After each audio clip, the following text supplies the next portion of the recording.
Hey guys, my dad is about to address for the final time in that Oval Office. Let's listen about after he exit the race. Surrounded by portraits of extraordinary American presidents. Thomas Jefferson wrote the immortal words that guide this nation. George Washington showed us presidents are not kings. Abraham Lincoln implored us to reject malice. Franklin Roosevelt inspired us to reject fear. I revere this office, but I love my country more. It's been the honor of my life to serve as your president. But in the defense of democracy, which is at stake, I think is more important than any title. I draw strength and I find joy in working for the American people.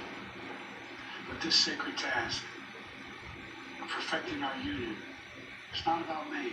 It's about you, your families, your futures.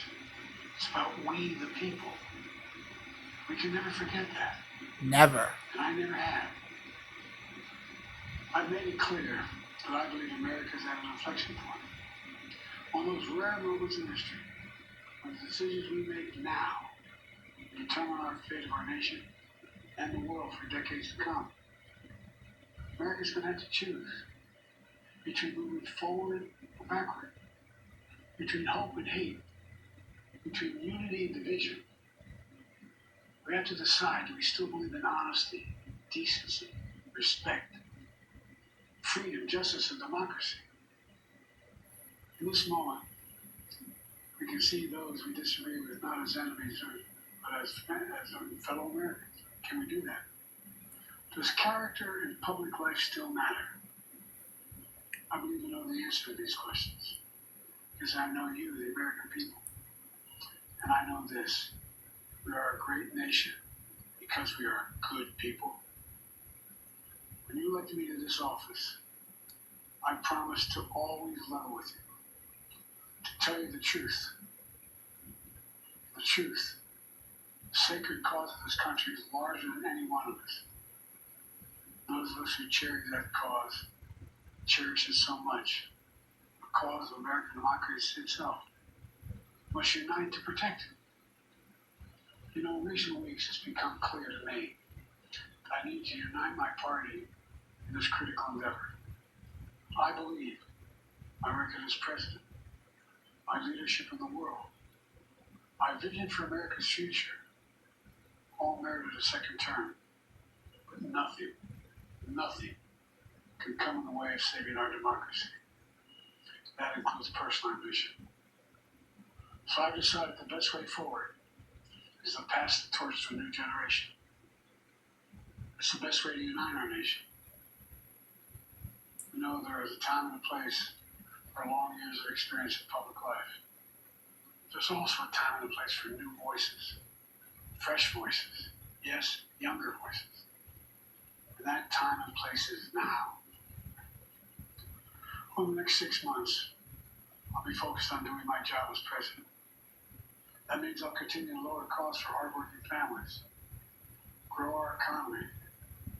I'll keep defending our personal freedoms and our civil rights, from the right to vote to the right to choose. I'll keep calling out hate and extremism, making clear there is no place in America for political violence, or any violence ever, period. Never. I'm going to keep speaking out to protect our kids from gun violence, our planet from climate crisis that is an existential threat. And I'll keep fighting for my cancer moonshot so we can end cancer as we know it, because we can do it. I'm going to call for Supreme Court reform because this is critical to our democracy. Supreme Court reform. You know, I'll keep working to ensure America remains strong, secure, and the leader of the free world. I'm the first president in this century to report to the American people that the United States is not at war anywhere in the world. We'll keep rallying a coalition of proud nations to stop Putin from taking over Ukraine, doing more damage. We'll keep NATO stronger And stop Hamas from invading Israel. I'll keep doing the same for our allies in the Pacific. I came to office, the conventional wisdom was that China would inevitably surpass the United States. That's not the case anymore. And I'm going to keep working to end the war in Gaza, bring home all the hostages, and bring peace and security to the Middle East and end this war. We're also working around the clock to bring home Americans being unjustly detained all around the world. You know, we've come so far since my inauguration. On that day I told you as I stood in that winter, we stood in a winter of peril and a winter of possibilities. Peril and possibilities. We're in the grip of the war. We were in the grip of the worst pandemic in the century. The worst economic crisis since the Great Depression. The worst attack on our democracy since the Civil War. We came together as Americans. We got through it. We emerged stronger, more prosperous, and more secure. Today we have the strongest economy in the world, creating nearly 16 million new jobs, a record. Wages are up. Inflation continues to come down. Our racial wealth gap is the lowest it's been in 20 years. We're literally rebuilding our entire nation, urban, suburban, rural, tribal communities. Manufacturing has come back to America. We're leading the world again in chips, science, and innovation. We finally beat Big Pharma after all these years to lower the cost of prescription drugs for seniors. I'm going to keep fighting to make sure we lower the cost for everyone, not just seniors. More people have health care today in America than ever before. I signed one of the most significant laws helping millions of veterans and their families who are exposed to toxic materials. You know, most significant climate law ever in the history of the world. The first major gun safety law in 30 years. Today, violent crime rate is at a 50-year low. We're also securing our border. Border crossings are lower today when the previous administration left office. I've kept my commitment to appoint the first black woman to the Supreme Court of the United States of America. I also kept my commitment to have an administration that looks like America, and be a president for all Americans. That's what I've done.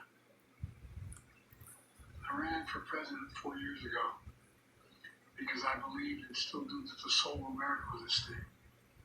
The very nature of who we are was at stake. That's still the case. America's an idea. An idea stronger than the army, bigger than the ocean, more powerful than any dictator or tyrant. It's the most powerful idea in the history of the world. That idea is that we hold these truths to be self-evident. We're all created equal.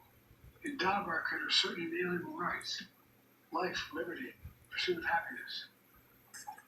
We've never fully lived up to it. This sacred idea. We've never walked away from it either. And I do not believe the American people will walk away from it now. In just a few months, the American people will choose the course of America's future. I made my choice. I've made my views known. I'd like to thank our great Vice President Kamala Harris. She's experienced, she's tough, she's capable. That's my auntie. She's an incredible partner to me.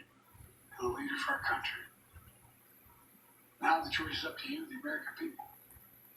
When you make that choice, remember the words of Benjamin Franklin hanging on my wall here in the Oval Office. Alongside the bust of Dr. King and Rosa Parks and Cesar Chavez. When Ben Franklin was asked, as he emerged from the convention going on, whether the founders have given America a monarchy or republic, Franklin's response was, the republic, if you can keep it. The republic, if you can keep it. Whether we keep our republic is now in your hands. My fellow American has been the privilege of my life to serve this nation for over 50 years. Nowhere else on earth could a kid with a stutter, from modest beginnings in Scranton, Pennsylvania, Claremont, Delaware, one day sit behind the resolute desk in the Oval Office as President of the United States. But here I am. That's what's so special about America. We're a nation of promise and possibilities, of dreamers and doers, of ordinary Americans doing extraordinary things. I give my heart and my soul to our nation, like so many others. I've been blessed a million times in return with the love and support of the American people. I hope you have some idea how grateful I am to all of you. The great thing about America is here, kings and dictators do not rule, the people do. History is in your hands. The power is in your hands. The idea of America lies in your hands. You just have to keep faith. Keep the faith. And remember who we are. We're the United States of America. And there's simply nothing beyond our capacity. We do it together. So let's act together. Preserve our democracy. God bless you all. May God protect our troops. Thank you. Wow. There we have it. The president. All right, if you guys like this video about my dad's delivering the address to the nation at the Oval Office, go ahead and comment below. Make sure you subscribe, drop a like, and comment below. And make sure you also follow me on X, Facebook, and DeviantArt, and turn on notifications so you never miss my new video. And that is his address to the Oval Office for the final time as he dropped out of his campaign re-election this year's election 2024. See you soon, everyone.